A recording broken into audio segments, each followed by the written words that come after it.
The mop bucket hit the tile with a wet slap at 2:14 p.m. in the bustling ER of Harborview General Hospital in Chicago. 20 witnesses froze at the triage desk as Dr. Victor Lang towered over the janitor in his crisp Brioni suit. His Rolex caught the overhead lights while his spotless Italian Oxfords gleamed. "Clean it up, Voss," he snapped, voice carrying to every corner. "Or should I fetch the crayons so even a mop pusher can read the schedule?"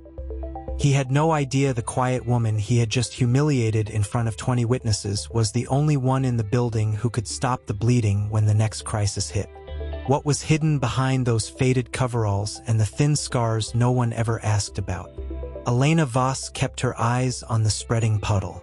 She dropped to one knee, the wet rag cold against her palm, and began wiping. The burn scar running from wrist to elbow itched under her sleeve. She tugged the fabric down without thinking. 22 months of night shifts at Harborview, and this moment felt like every other. She was a single mother to 8-year-old Sophie. The girl waited every afternoon in the cafeteria with her backpack and a dog-eared paperback. During her 15-minute break, Elena would slide into the plastic chair, hand over a stolen juice box, and read 3 pages aloud. "Mommy's just fixing things," she would whisper, brushing hair from Sophie's face. "So we can have a real house soon." Sophie would nod, small fingers tracing the faded illustration of a bird on the cover. The staff called Elena invisible on purpose. They mocked the slight limp that never quite went away. They smirked when she spoke only when spoken to. Dr. Victor Lang, chief of trauma, made it policy. He believed hierarchy kept the machine running. His shoes clicked with every arrogant step down those halls. Reputation was currency, and he spent it loudly. Janitors stayed in their lane, especially ones who looked like they had already been broken once. Under her uniform hung a small, worn dog tag on a thin chain. Carried a name no one here had ever heard. She never let it show. 3 hours later, the ER had quieted. At 3 a.m., the basement mechanical room smelled of ozone and old concrete. The backup generator had failed again. Elena stood alone in the weak glow of her headlamp, sleeves rolled once, scar fully visible for the first time in months. Her fingers moved without hesitation. 90 seconds. That was all it took. She stripped the failed relay, rerouted the bus bar, and brought the unit roaring back online. Muscle memory from another life. A lone security guard stepped into the doorway just as the lights stabilized. He saw the dog tag swing free for a split second. He saw the precise, economical way she closed the panel. He said nothing, just gave a single nod and kept walking. Day 1. The first written warning arrived in her locker before dawn. Dr. Lang's signature was trembling with irritation. Failure to maintain proper scheduling awareness. Her hours were cut by 4 per week. She absorbed it, folded the paper once, and slid it into her pocket beside the dog tag. Day 5. Retraining on basic cleaning protocols. Elena sat in the back row of the windowless room while a board supervisor clicked through slides. The scar itched again. She tugged her sleeve down. Across the hall, a post-op patient coded because Lang's team was short-staffed after he had reassigned 2 nurses to cover his own scheduling error. Elena heard the code blue echo down the corridor. She finished the class in silence. Day 12. Second warning. This one-sided, persistent failure to remain invisible. The wording was exact.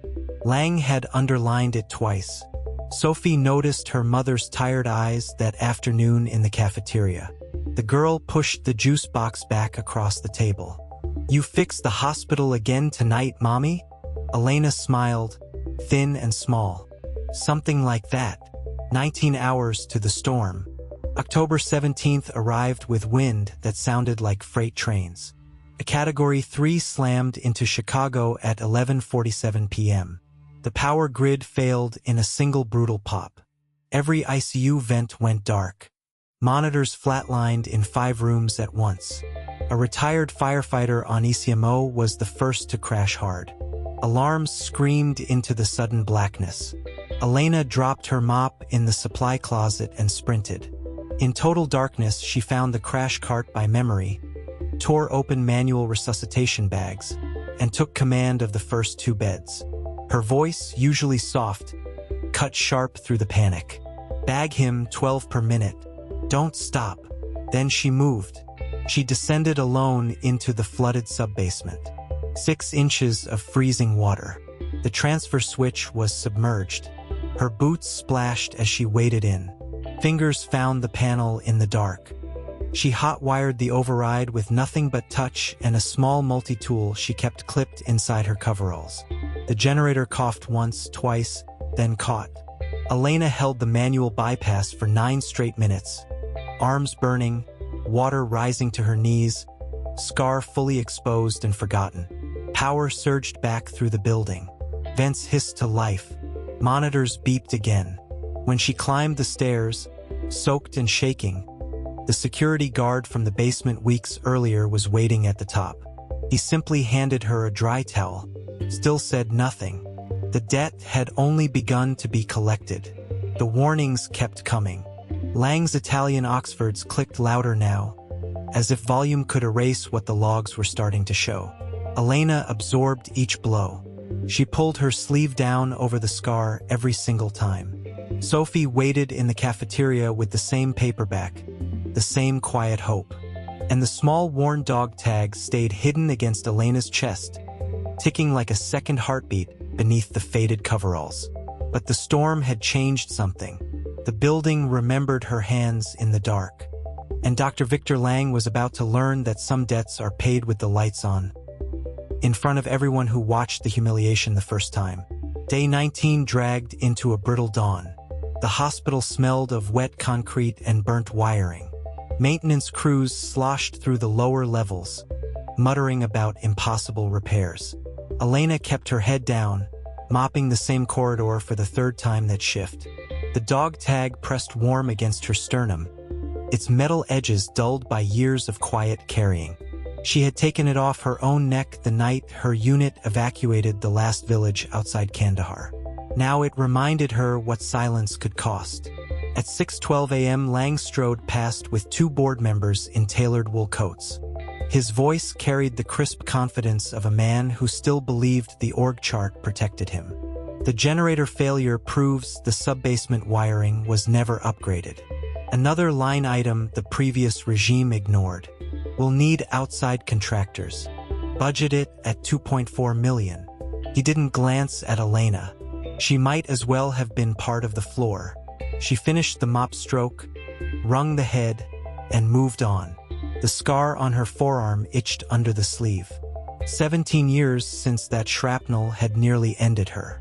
17 years of learning how to disappear inside a uniform that didn't shine. Day 20. The first mini-crisis arrived at 2:47 p.m. in the form of a 6-foot stack of vendor bids for the emergency generator overhaul. Lang had fast-tracked 3 proposals from firms he golfed with. The bids sat on the facilities director's desk like a verdict. Elena was refilling the coffee station when she overheard the director on the phone. Lowest bid is still $480,000 over estimate. Lang wants it rubber-stamped by Friday. She waited until the office emptied at shift change, then slipped inside. The bids were clipped together with a brass bar. Her fingers, still raw from the flooded panel 2 nights earlier, flipped through the pages. The dog tag shifted against her skin as she leaned in. On page 7 of the second proposal, she saw it. A single line item for proprietary transfer switch firmware update priced at $187,000. She knew the real cost. She had written the original firmware herself in a windowless trailer outside Bagram, 287 missions ago. The code was still classified. These contractors had simply copied her schematics and doubled the price. Elena took a quiet breath, the scent of burnt coffee and printer toner sharp in her nose. She didn't alter the documents. She simply photographed the schematics with her cracked phone, then placed everything back exactly as she found it. The dog tag clicked once against a button as she straightened. Small reversal.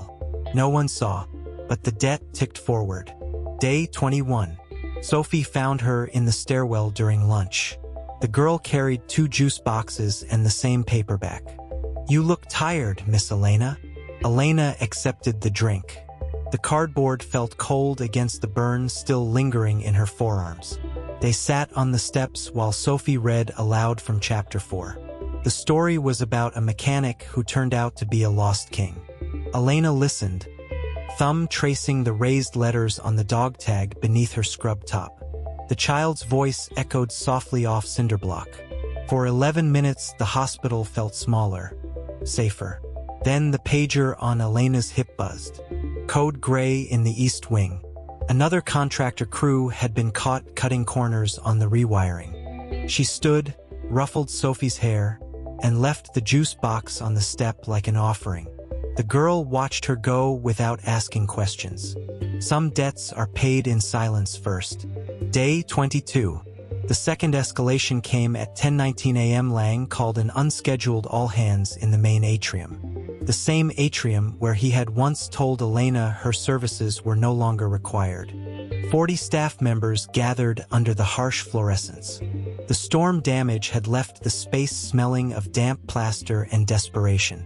Lang stood on the small stage in a fresh Brioni suit, Patek glinting under the lights. His Italian Oxfords reflected the crowd like twin black mirrors.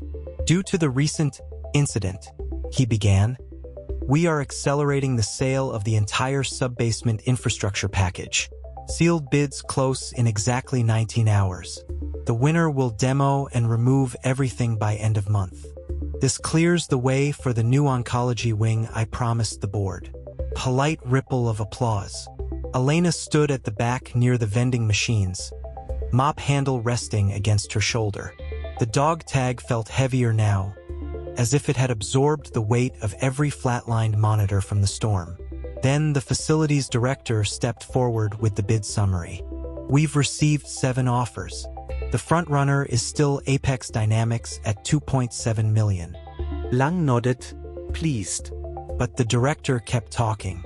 "There's an anomaly. A sealed envelope arrived by courier at 6 a.m. No return address. It undercuts every bid by exactly 43%.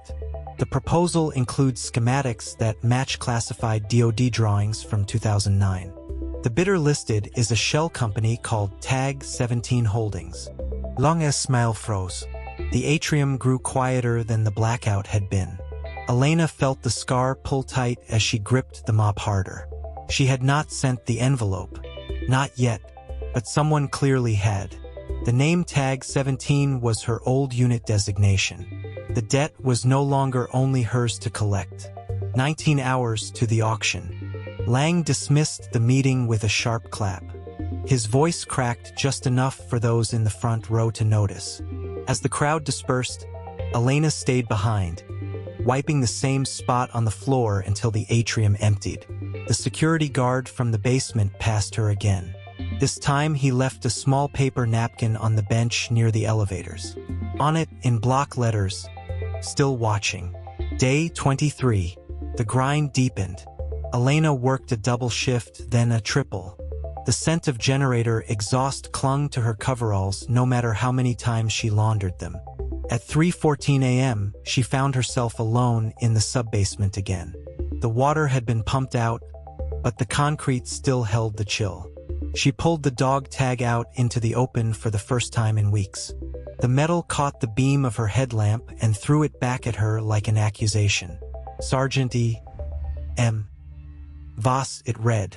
The name she had buried under nursing scrubs and janitor badges. The name that had once cleared entire airfields with a single radio call. A new mini-crisis arrived with the morning courier. Apex Dynamics had filed a formal protest with the board, claiming the mystery bid violated procurement rules. Lang seized the moment.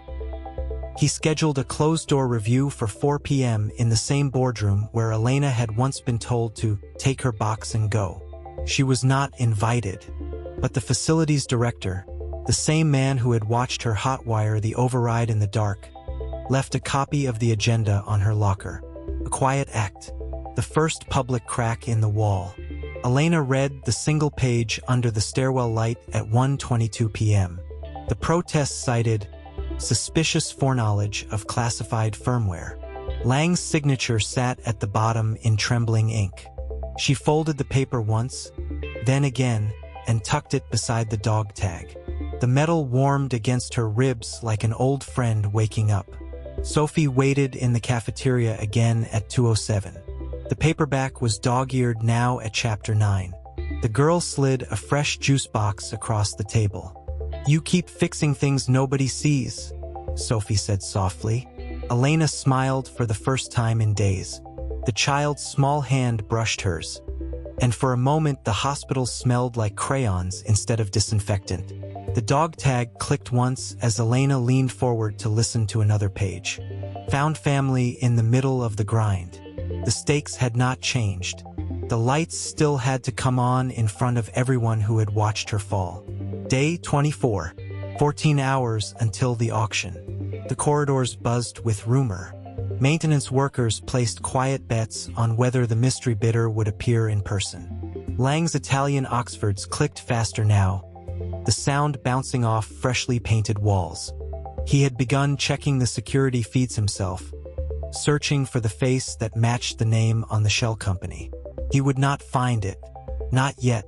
Elena spent the morning rerouting HVAC ducts on the 4th floor. Her arms ached from holding the manual bypass 48 hours earlier. The scar showed when her sleeve rode up, but no one looked close enough to ask. At 11:51 a.m., the facilities director found her on a ladder. He did not speak. He simply handed her a single printed email. The sender line read only, "Tag 17 Holdings." The body contained 3 lines. "Verify firmware checksum on panel 4B. Use the override sequence you already know. The debt is not forgotten." The director waited while she read. Then he took the paper back, folded it neatly, and walked away. Elena remained on the ladder another full minute, the smell of solder and old insulation sharp in her nose. The dog tag burned against her chest like a second heartbeat counting down. 12 hours to the auction. The third mini-crisis hit at 7:03 p.m. in the form of a surprise OSHA walkthrough triggered by Lang's own protest filing. Inspectors in hard hats demanded access to the exact sub-basement panel Elena had stood in knee-deep water to save. Lang tried to stall them. The lead inspector, a former Marine with a chest full of ribbons, simply pointed at the logbook. Says here a night shift janitor restored power in 9 minutes during a Category 3. We'd like to speak with her. Lang's face went the color of old concrete. He insisted the employee in question had been terminated weeks earlier for cause. The inspector checked his tablet. Records show she's still on payroll. Badge number 117. Elena Voss. The name landed in the hallway like a drop tool. Elena heard it from the supply closet where she was restocking gloves. Her mop clattered against the wall. The dog tag suddenly felt alive against her skin. She stepped into the corridor just as Lang turned. Their eyes met for the first time since the storm. His Patek caught the overhead light and flashed once, like a warning. The inspector looked between them. "Ma'am, we understand you performed an unauthorized hotwire on a critical life safety system. Care to explain how you knew exactly which wires to cross?" Elena wiped her hands on her coveralls. The fabric was still damp from the laundry sink. She felt the scar pull, felt the weight of 287 missions, felt Sophie's paperback hope sitting somewhere upstairs. The hallway smelled of floor wax and fear. She reached inside her collar, pulled the dog tag into plain view for the first time in front of anyone wearing a suit, and spoke 4 words that changed the temperature of the air. "I wrote the firmware." Lang's Italian Oxfords shifted on the tile. The security guard appeared at the far end of the hall, arms folded, saying nothing. The debt had just stepped into the light, but the auction was still 9 hours away, and the building remembered her hands in the dark. 12 hours to the auction became 11 hours and 41 minutes. Elena kept the dog tag against her chest like a second heartbeat while the inspectors wrote their notes in tight, official script. The lead Marine studied her the way pilots study weather radar, reading between the lines of her coveralls and the faint tremor in her left hand. He finally closed the tablet with a soft click that echoed down the corridor like a spent shell casing. "Firmware authorship explains the precision," he said. "We'll need the schematics you authored in 2014. If they match what's in the panel, this facility just earned a commendation instead of a citation." Lang's jaw worked like he was chewing glass. His Brioni jacket suddenly looked one size too tight. He started to speak, stopped, then managed a single strangled sentence. "This is highly irregular." Elena said nothing. She simply turned, walked back to the supply closet, and resumed stacking boxes of nitrile gloves with the same calm rhythm she had used in the sub-basement. The scent of fresh plastic mixed with the lingering floor wax. 11 hours and 29 minutes. The fourth mini-crisis arrived at 8:17 p.m. in the shape of an email that pinged across every terminal on the night shift. Subject line: Immediate Asset Liquidation Protocol. Attached was a revised bidder list that now included 2 private equity firms known for gutting legacy infrastructure. The email stated the building's reserve price had been quietly lowered by $480,000 to guarantee a fast close. Lang had signed it at 6:55 p.m., right after the inspectors left. Elena read it on the break room computer while the coffee machine hissed behind her. The dog tag grew warm against her collarbone again.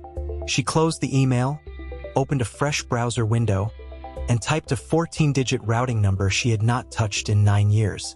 The account balance that appeared made her exhale once through her nose. Then she logged out, wiped the browser history with 3 precise keystrokes, and went back to mopping the east lobby. At 10:04 p.m., the security guard who had watched the hallway standoff found her pushing a custodial cart past the mezzanine elevators. His name tag read Ramirez. He carried a folded piece of paper like it might explode. "Found this in the lost and found bin," he said quietly. "Thought you might want it back before the auction crew clears everything out tomorrow." It was Sophie's paperback. The spine was more cracked than Elena remembered. A single dried clover still marked page 127. Ramirez's voice dropped even lower. "I saw what you did in the sub-basement. My cousin was on the 3rd floor that night. Ventilator. You kept the power alive 9 minutes longer than the backup spec said was possible. That's not janitor work." Elena took the book. The paper felt soft as flannel between her fingers. She slid it into the pocket of her coveralls next to a fresh pair of work gloves. "Appreciate it, Ramirez." He studied her for a long second, then gave the smallest nod. "Whatever you're planning, ma'am. The night cruise with you. We don't forget who stayed when the lights went out." The 5th mini-crisis landed just after midnight, when the building management server began spitting error codes that no one on the current payroll could decipher. The HVAC system that Elena had rewritten years earlier was now refusing remote commands from the new corporate override. Temperatures in the data center wing climbed to 84 degrees. Servers started thermal throttling. A facilities tech named Patel stood in the control room at 1:12 a.m. with sweat beading on his forehead and a phone pressed to his ear, listening to Lang's increasingly sharp instructions from across town.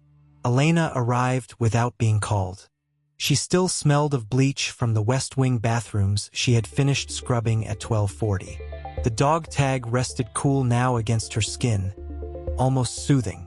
She stepped past Patel, sat at the terminal, and entered a 6-character passcode that had never been written down anywhere. The screen flickered. Cooling fans spun up in perfect synchronization. The temperature graph on the monitor began its slow, obedient descent. Patel watched the numbers drop. "How?" Elena stood, wiped her hands on the same damp coveralls. Old habits. She left the paperback on the desk beside the keyboard, a quiet bookmark no one would understand except her.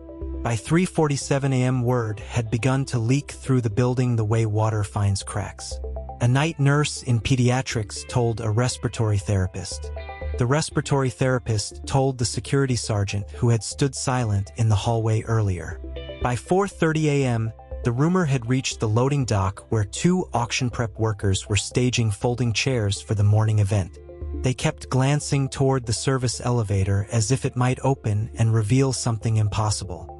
Elena stayed below the surface, moving through her assigned tasks with the same mechanical grace. Empty the trash in conference room B12. Refill the hand soap dispensers on the 4th floor.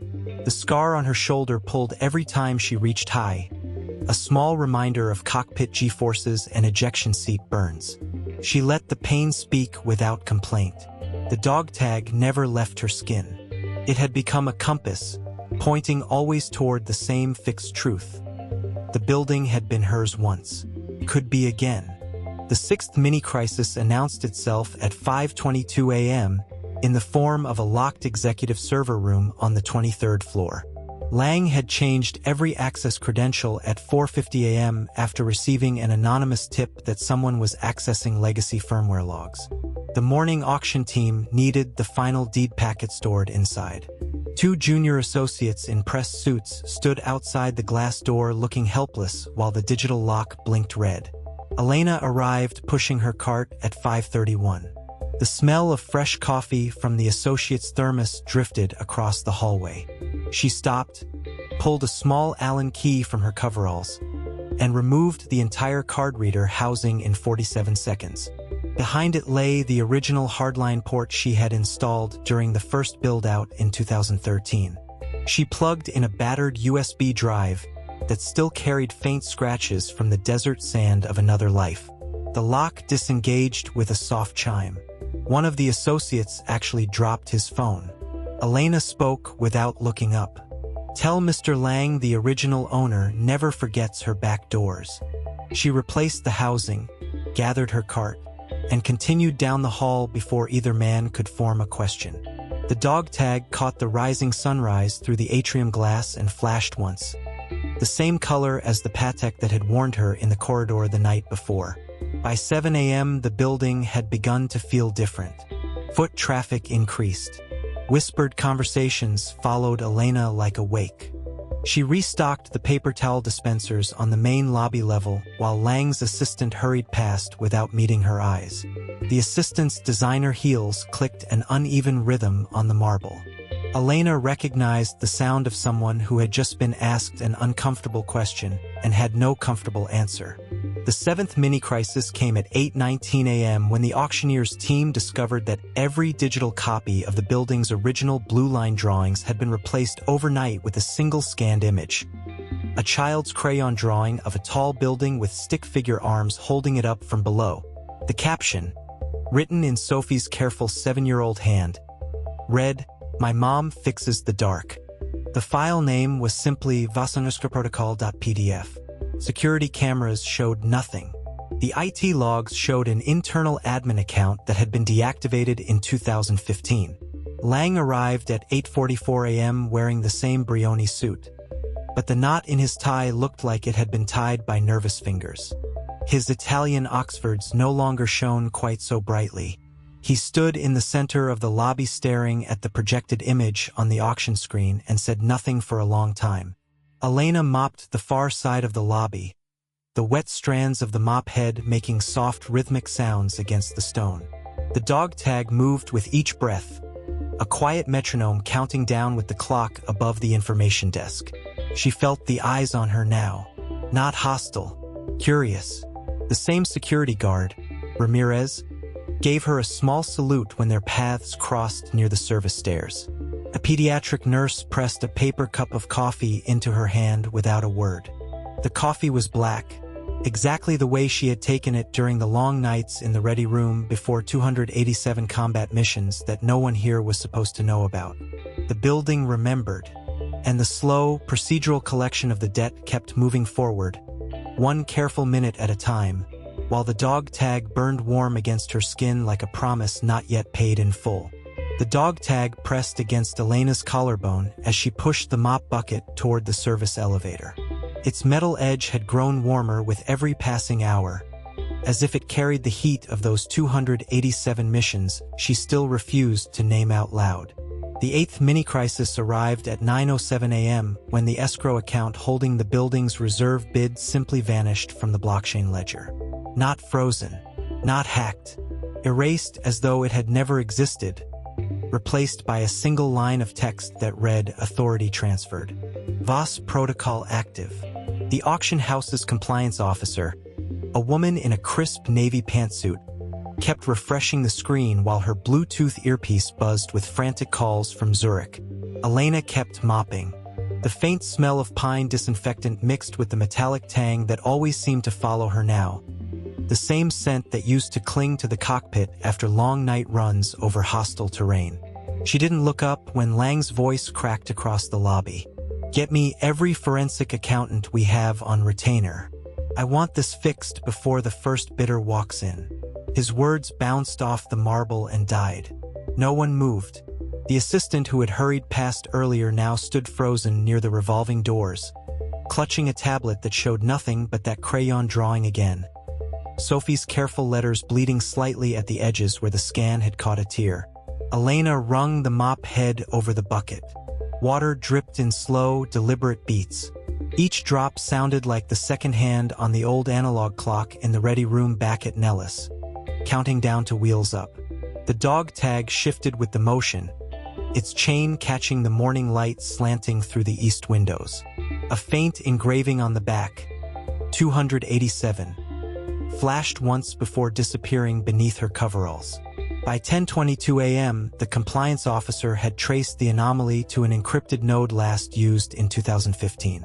The same year Elena had walked away from everything after the board voted to sell the company her grandfather had built from hangar scraps and sheer will. The year she had traded her flight suit for a janitor's uniform so Sophie would never have to grow up under the shadow of lawsuits and corporate knives. Lang paced the center of the lobby now. His Brioni jacket was unbuttoned, the silk lining flashing like a distress signal every time he turned. The shine on his Italian Oxfords had picked up scuff marks near the toes. He stopped directly in front of Elena's wet path, forcing her to pause. "You've been here longer than most of my senior staff," he said, voice lower than the marble should have allowed. "Seen anything unusual?" She met his eyes for the first time in 12 days. The dog tag felt suddenly heavy. "Only what the building wants people to see, Mr. Lang." He blinked. Something flickered behind the polished CEO mask, recognition maybe, or the first crack in the armor. He opened his mouth, closed it again, and walked away. His footsteps no longer rang with the same authority. The 9th mini-crisis hit at 2:14 p.m. exactly. The main auction catalog, 216 pages of glossy photographs and certified appraisals, began printing itself on every machine in the building. Not the official version, a new one. Each page carried the same header, Voss Legacy Reserve Lot 0. Beneath it were schematics no living engineer had seen since the original construction, hand-annotated in the precise block lettering Elena had used in mission debriefs. The margins contained small notes written in the same crayon that had appeared that morning. "Mom keeps the lights on. Mom remembers the dark places." Printers across 32 floors spit out copy after copy until the paper trays ran dry.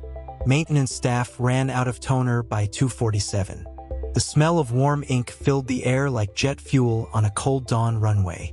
Elena was on her knees in the mechanical room beneath the lobby when Ramirez found her. The security guard didn't speak at first. He simply set a fresh bottle of water beside her and waited until she looked up. "My daughter drew pictures like that," he said quietly, "before the cancer took her. Said her dad kept the monsters out of the hallways at night." Elena's hand tightened on the mop handle until the wood creaked. The dog tag slipped free of her collar for just a moment, catching the fluorescent light. Ramirez's eyes widened at the engraving. 287, he whispered. "That's a call sign, isn't it?" She tucked it away again without answering. But the secret had leaked a little further. The building remembered, and now one more person did too. Lang found the new catalog on his desk at 3:03 p.m. He stood alone in the glass-walled executive suite that had once belonged to Elena's grandfather and stared at the final page. There, in Sophie's handwriting enlarged across the entire sheet, were the words, "This building belongs to the woman who fixed its heart. Bid accordingly." His hand trembled as he set the catalog down. The Patek on his wrist read 307. Day 13 began at 6 a.m. with the sound of heavy boots on the service stairs. Elena had been awake since 4:17, the dog tag resting against her sternum like a second heartbeat. She had spent the night in the sub-basement restoring one circuit at a time, the same way she used to troubleshoot an F-22's avionics at 30,000 feet with nothing but a headlamp and muscle memory.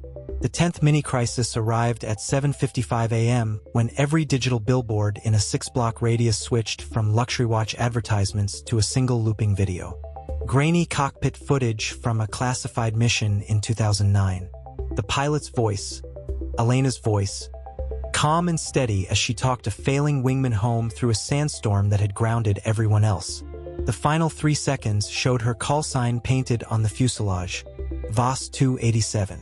The screen then cut to black and displayed only 2 lines of text. Lot 0 will be called at noon tomorrow. The building chooses its owner.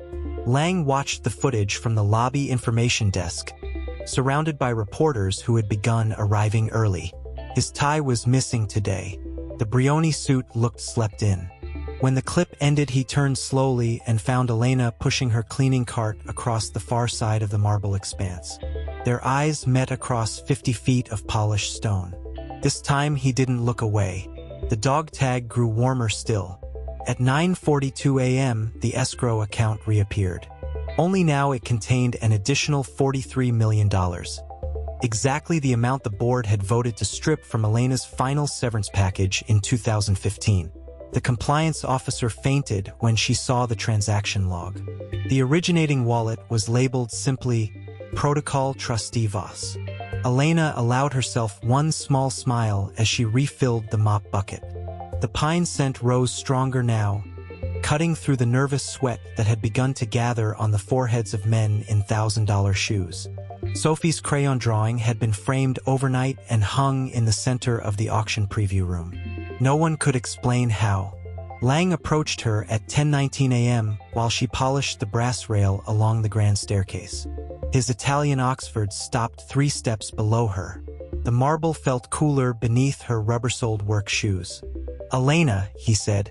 The name sounded different in his mouth now, almost reverent. I think I've made a mistake." She kept polishing. The rag made small circular sounds against the metal, steady as a heartbeat. "Lots of those going around, Mr. Lang." He swallowed. The dog tag caught the light between them for the briefest second. He saw the numbers. Recognition finally flooded his face like sunrise over the desert she used to fly through at Mach 1.2. "Voss," he breathed. "You're her. The original Voss." Elena straightened. For the first time in 12 days, she let her shoulders settle into the posture that had once carried flight gear weighing 73 pounds. The hidden identity leaked a little more into the open air, carried on the scent of pine and old jet fuel. "Not yet," she said softly. "The building still has work for me to do." Lang's mouth opened, but no sound came. He looked at the dog tag again, then at the framed crayon drawing visible through the auction room doors. His hands, manicured, trembling, closed into fists at his sides. The 11th mini-crisis unfolded at 11:03 a.m. when the auction software refused every login attempt from Lang's executive team. Instead, it displayed a single user field already populated, Voss_protocol. A blinking cursor waited beneath it like a patient predator. Technical staff swarmed the servers in the basement while Elena continued her slow, deliberate rounds through the lobby. Each pass of the mop left the floor cleaner than corporate maintenance had managed in years. Each pass brought the dog tag closer to the final countdown. A small girl, no more than 6, had slipped away from her mother in the growing crowd of onlookers. She tugged at the hem of Elena's coveralls and held up a crumpled piece of construction paper. Another crayon drawing. This one showed a stick-figure woman wearing a crown made of wrenches, holding up a building that looked exactly like the one they stood inside. "My teacher said heroes don't mop floors," the girl whispered. "But I think she's wrong." Elena knelt. The dog tag swung free between them. The child's small fingers brushed it, tracing the engraved numbers with the same reverence Ramirez had shown hours earlier. For a moment, the marble lobby, the pacing executives, the ringing phones, all of it faded. There was only the faint smell of crayons and the steady rhythm of 2 heartbeats. "Thank you, sweetheart," Elena said. Her voice carried the same calm cadence it once used to bring aircraft home through impossible odds. The girl smiled, then ran back to her mother. The mother stared at Elena with new eyes. Word was spreading faster than the leaked schematics. The building remembered, and it was beginning to speak through every person inside it. Lang watched the entire exchange from the mezzanine railing. His face had lost its last trace of corporate certainty. The Brioni suit hung differently on him now, as if the fabric itself recognized it no longer belonged to the man wearing it. Day 14 opened at 5:30 a.m. with the smell of fresh coffee brewing in the lobby cafe that had been closed for renovation. Elena found a paper cup waiting on her cleaning cart, black, exactly the temperature she preferred during those long nights before combat missions no one here was supposed to know about. A single line had been written on the sleeve in careful block letters. "Thank you for fixing the dark." She looked up. Ramirez stood 20 feet away, giving her that same small salute. Behind him, 3 more security personnel had joined. All of them wore their uniform pins slightly differently today, turned so the company logo faced inward. A quiet act of allegiance no policy manual had ever described. The 12th mini-crisis arrived at 7:41 a.m. when the physical blueprints stored in the climate-controlled vault began rearranging themselves. Pages slid across the steel tables without human hands, forming a perfect circle around a single document that had been sealed since 1998. The original transfer of ownership papers signed by Elena's grandfather on the day he handed the keys to a board he thought he could trust. Across every signature line someone had stamped a single word in red ink: revoked. Lang arrived at 8 a.m. carrying the dog tag's twin. He held it out to her with both hands, the chain pooled in his palms like an offering. The matching engraving read, Voss 001. His grandfather's. The one Elena's own grandfather had carried through 3 wars and 2 recessions before passing it to the only pilot he trusted to keep the building's soul alive. "I found this in my safe last night," Lang said. His voice was hoarse. "It was wrapped in a letter dated the day your grandfather died. The letter says the building would call its true owner home when the time came. I thought it was sentimental bullshit." Elena took the second dog tag. The 2 pieces of metal touched with a soft clink that echoed across the suddenly silent lobby. The sound carried the texture of final approach calls and cockpit checklists and a 7-year-old girl's belief that her mother could fix anything, even the dark. The crowd that had gathered over the last 36 hours, reporters, staff, curious neighbors, even the pediatric nurse from the first day, watched without breathing. The original mockers were all here now. Their expensive shoes scuffed, their designer suits wrinkled, their certainty gone. 6 hours and 19 minutes. Elena fastened the second tag beside her own. The paired metal rested warm against her skin, 2 halves of the same promise finally meeting again. She looked at Lang, really looked, and saw the man beneath the Brioni armor. A man who had inherited an empire built on someone else's bones and was only now understanding the weight. "You still have time," she told him quietly. "The building doesn't want ruin. It wants right." His eyes glistened. For the first time since she had known him, Lang looked small. Not defeated, just human. The dog tags clicked together with her next breath, counting down in their own quiet rhythm. The marble floor gleamed beneath her work shoes. The crayon drawings watched from every screen and every wall. And the slow, procedural collection of the debt continued, 1 careful minute at a time, while the entire building held its breath for whatever would happen when the gavel finally fell. The 13th mini-crisis was already forming in the auction software upstairs. Elena could feel it in the faint electrical hum that ran through the brass rail beneath her fingers. Another small reversal waited in the wings, another leak in the dam that had held her identity back for so long. The building remembered. Sophie's drawings kept appearing in places no child could reach. And the woman who had once flown combat missions with nothing but skill and nerve was almost ready to stop hiding behind a mop and a name tag. The dog tags burned warmer than ever against her chest, two pieces of history linked by a simple chain, beating in time with the countdown that would soon bring everything into the light. Elena moved through the service corridor on the 23rd floor, mop handle steady in her calloused grip. The scent of pine disinfectant clung to the air, sharp and familiar. She had spent the last 3 days rerouting the building's primary data trunk without anyone noticing. One junction box at a time, one forgotten access panel after another. The original engineer's fingerprints were still on half the conduit clamps if you knew where to look. But now a new problem hummed in the walls. A soft chime sounded from the tablet mounted beside the service elevator. Red text blinked across the screen. Bid integrity protocol failure. Layer 7 encryption mismatch. The auction software, installed by Lang's own consultants at a cost of $287,000, was about to broadcast every sealed offer to the public dark web in 47 minutes. Elena stopped the mop. Water dripped from the strings onto the polished concrete. She stared at the alert for 3 full seconds. Then she reached into the breast pocket of her gray uniform shirt and pulled out a single folded letter. The paper was thin now, edges soft from years of carrying. Sophie's second-grade handwriting still showed through the creases. "Mommy, when you're flying, can you see our building from the sky? I drew it big so you don't get lost." She tucked the letter back beside the dog tags. The metal clicked once, a small sound that somehow cut through the low electrical drone. She took the stairs 2 at a time. Her work shoes made no echo. She had learned that trick in 2009 over the Hindu Kush.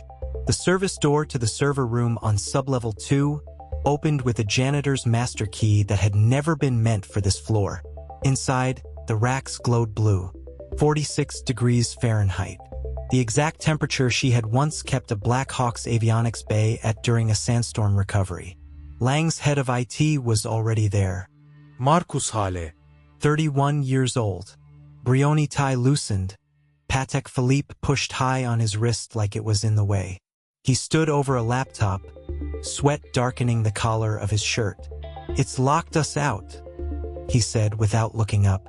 "The whole bid ledger is about to dump. I've tried every credential. The consultants are in Singapore. They're telling me to isolate the rack and accept the PR nightmare. Lang will lose the building before the auction even starts." Elena set her mop against the doorframe. The handle made a soft wooden tap. "Step aside, Mr. Hale." He turned. His eyes flicked over her uniform, the name tag that still read Voss, the faint stain of crayon on her left cuff from where Sophie had hugged her goodbye that morning. "You're the night cleaner. I'm also the reason this building still has power after the '08 grid collapse." She moved past him. Her fingers found the exact port on the main switch stack, the one labeled with faded white tape that read primary. "Do not touch." She pulled a small multi-tool from her belt, the same one she had used to repair an Apache's FLIR unit at 14,000 feet with nothing but starlight and a headlamp. Marcus watched her hands. They moved like they had done this 1,000 times. Because they had. The first reversal came quietly. She typed a 12-character string that had not been entered into any system in 11 years. The screen flickered. Lines of code scrolled too fast for Marcus to follow. A single command window opened. She typed 4 more words. The red alert vanished. The bid ledger locked down behind a new encryption layer built on protocols the consultants had never seen. Protocols written by a woman the Air Force still listed as Kia in 3 separate after-action reports. Marcus exhaled like someone had punched him in the sternum. How did you? Doesn't matter. Elena closed the panel. The dog tags shifted against her skin, warm metal reminding her of the cockpit seat she once occupied for 287 combat sorties. The bids are safe. For now. He stared at her. The expensive watch on his wrist suddenly looked ridiculous. You're not a cleaner. I am today. She left him standing there with the scent of pine disinfectant slowly overtaking the cold server air. The folded letter stayed in her pocket. Sophie's drawing of the building kept appearing on monitors across the complex, though the girl herself was 3 miles away at school. The building remembered. The second mini-crisis arrived on the 29th floor. Elena was restocking paper towels in the executive restroom when the fire suppression system began its pre-discharge countdown. Someone in Lang's legal department had triggered a test protocol that nobody had run since the original occupancy certificate. Halon gas would flood the entire executive wing in 6 minutes. The same wing that currently held every physical hard copy of the building's chain of title documents. The originals. The ones that proved the structure had never truly belonged to Lang's investment group. The alarms stayed silent. Only the sprinklers above the file vault began their 30-second warning pulse. A low mechanical heartbeat. Elena dropped the paper towel carton. She sprinted down the corridor, work shoes gripping the marble like they had once gripped rudder pedals in a 30-knot crosswind. The dog tags bounced once against her collarbone. She could feel Sophie's faith in them, small and absolute. A maintenance supervisor named Carla blocked the vault door, arms folded, skeptical. The same woman who had laughed in the break room 2 weeks earlier when Elena asked for overtime to fix the lobby fountain. Stick to spills, honey. Leave the big stuff to people who went to college. Carla's eyes widened as Elena skidded to a stop. You can't be in here. This is executive only. The gas is about to drop. I already called the vendor. They said there's nothing we can. Elena reached past her, popped the access hatch beside the vault, and yanked a manual override lever that had been painted over in 2012. The countdown froze at 11 seconds. The sprinklers went dark. Silence rushed in so complete she could hear the dog tags click together with her next inhale. Carla's mouth opened, closed. Elena Straiktened. Pine disinfectant still clung to her sleeves. The folded letter in her pocket felt heavier than the entire building. You should tell Mr. Lang the title documents are intact, she said quietly, and that the suppression system now has a 90-day recertification flag. Invoice number 4471 will be on his desk by morning. Carla's designer flats shifted on the marble. The scuff marks from the last 36 hours were still visible. How did you know that lever even existed? Elena allowed herself half a smile. It did not reach her eyes. Same way I know the original architect signed the blueprints on the backside of the concrete pour form still buried under the north foundation. Some things only the first hands remember. She picked up the abandoned paper towel carton and walked away. The corridor lights dimmed automatically behind her, conserving the exact percentage of power she had quietly reprogrammed into the building management system 3 nights earlier. The original mockers had begun to gather again in the lobby atrium. Their Brioni suits no longer looked pressed. Their Italian shoes carried dust from the service corridors they had started haunting, hoping for answers. Lang stood among them, tie gone, top button open. He watched the giant countdown clock projected onto the east glass wall like a man waiting for his own sentencing. Elena passed within 10 feet of him, pushing her cleaning cart. She did not look over, but she felt his eyes follow her. The dog tag seemed to grow warmer with every step. 2 halves of a promise that had survived 7 years of darkness, and one small girl's belief that her mother could still fix anything. The 14th mini-crisis was already forming in the mezzanine engineering suite. A single line of legacy code buried in the elevator bank firmware had begun to degrade. If it failed, every elevator in the building would lock on their current floors at the exact moment the auction opened. No way in, no way out. The press, the bankers, the rival developers, Lang himself, all trapped like specimens under glass while the gavel fell on an empty stage. Elena felt the electrical hum change in the brass handrail as she passed the mezzanine overlook. She paused. The scent of pine disinfectant mixed now with something older. Jet fuel and desert sand that only she could still smell. She reached into her pocket, touched the folded letter once for luck, and turned toward the access stair that no one on the executive floor even knew existed. The slow, procedural collection of the debt continued. One careful minute at a time, the building held its breath. The dog tags clicked softly with her next heartbeat, counting down alongside the glowing red numbers on every screen. The access stairwell smelled of concrete dust and old solder. Elena's boots made no echo. She had oiled every hinge the night before. She climbed without hurry, the way she once climbed into the cockpit of a C-17 at Bagram with triple-threat weather and a manifest of wounded Marines. The folded letter in her pocket felt lighter now, as though the words inside had already begun their journey back into the light. The mezzanine engineering suite was empty except for a single junior tech named Marcus who had stayed because no one told him he could leave. He glanced up from a diagnostic screen, eyes bloodshot. "Ma'am, the firmware's cascading. I can't isolate it." Elena set her cart against the wall. The wheels clicked once, the same sound her dog tags made when she used to tuck them under her flight suit. She pulled the access terminal toward her, typed a 12-character sequence no one in this building had ever seen. The screen flickered.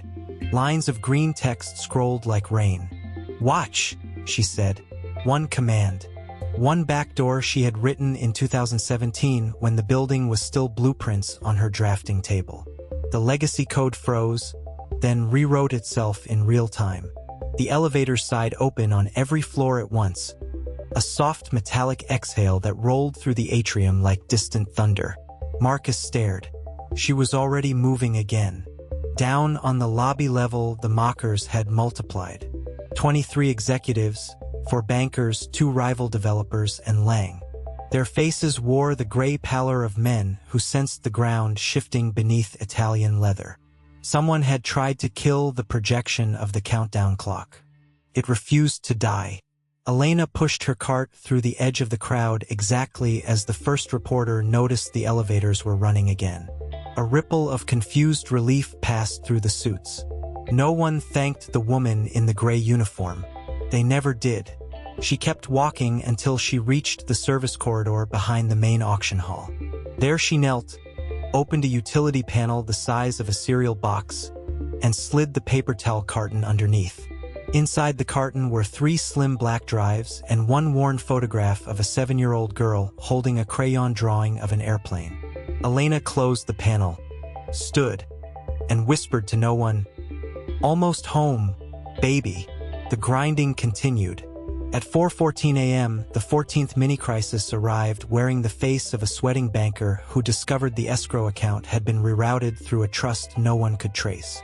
At 5:07 a.m., the rival developer's own lawyer found his firm's sealed bid had been overwritten with the exact number Elena had calculated on a napkin 7 years earlier.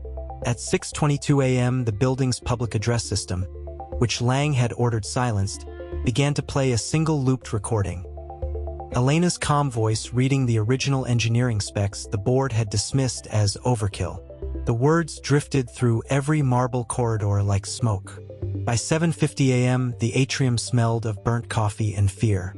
Elena stood in the wings of the auction stage wearing the same gray uniform, hair still in its simple bun. The dog tags rested against her collarbone, cool now, waiting. The gavel cracked at precisely 8 a.m. The auctioneer, a thin man in a navy pinstripe, began the opening remarks and immediately faltered. Every screen in the room switched from the countdown to a single schematic. Her schematic, the one Lang had laughed at in this exact room 2,614 days ago. A murmur rose, then a stunned silence. Lang's head snapped toward the stage. His eyes found her. Recognition hit him like altitude sickness. Elena stepped into the light. No fanfare. No dramatic music. Just the soft click of her boots and the faint metallic clink of 2 dog tags that had once been buried with her in the wreckage of a crashed supply flight outside Kandahar. The same tags her daughter had pressed into her hand the night before she left for that final tour. She spoke only 7 words. "This building was always mine. Lot 0. The auction room froze. Then the bidding began, but it was theater.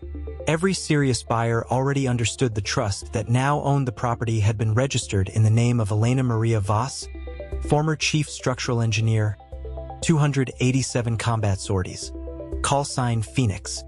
The final hammer fell at $178.4 million. The number appeared on every screen at once.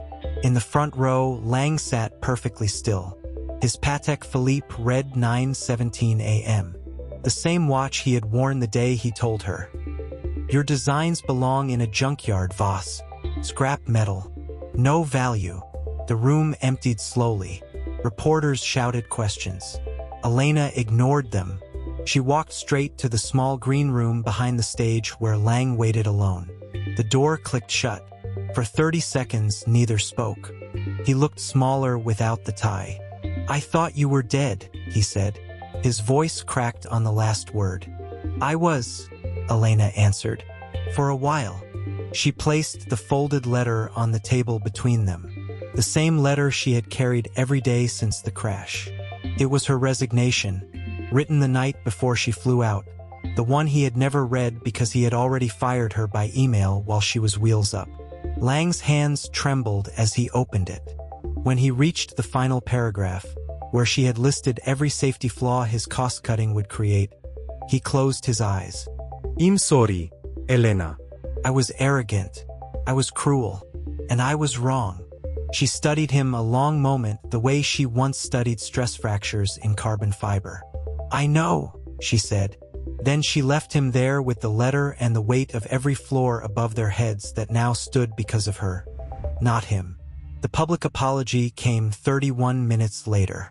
The atrium had refilled with the original mockers, journalists, and a handful of junior staff who had begun to suspect something extraordinary was happening.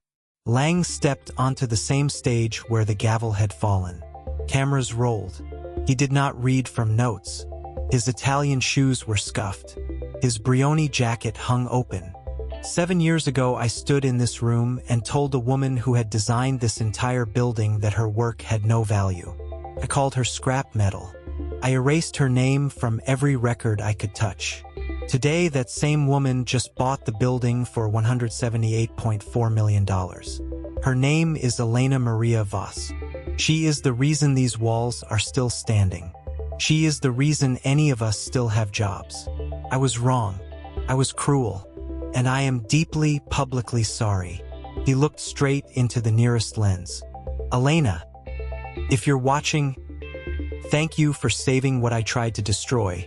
A single slow clap started in the back. It belonged to Marcus, the junior tech. It spread until the entire atrium echoed with it. Elena stood at the edge of the crowd, still in her gray uniform, the paper towel carton now tucked under one arm like a child's lunchbox. She did not smile. She simply nodded once, turned, and walked toward the service exit. The dog tags clicked softly against her chest with every step. 2 weeks later, the building reopened under new ownership.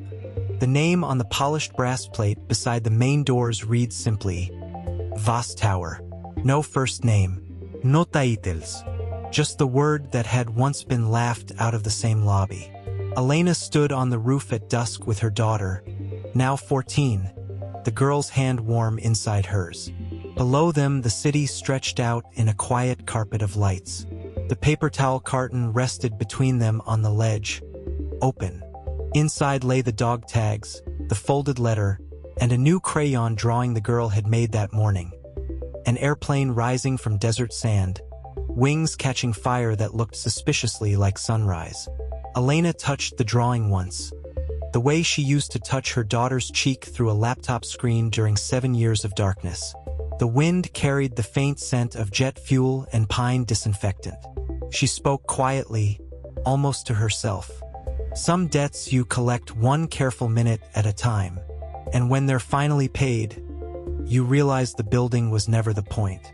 The point was remembering you were never scrap metal to begin with. Her daughter leaned into her shoulder. The dog tags lay quiet between them now, two halves of a promise that had finally come home. And somewhere far below, in an office that used to belong to someone else, a man in a Brioni suit kept the folded letter on his desk like a compass. He read it every morning before the markets opened. A small act of penance that kept him honest. The tower stood, the lights stayed on, and in the quiet hours after midnight, when the cleaning crews had gone home, the building sometimes seemed to breathe with the steady rhythm of a woman who had walked through fire and simply kept walking. That was enough.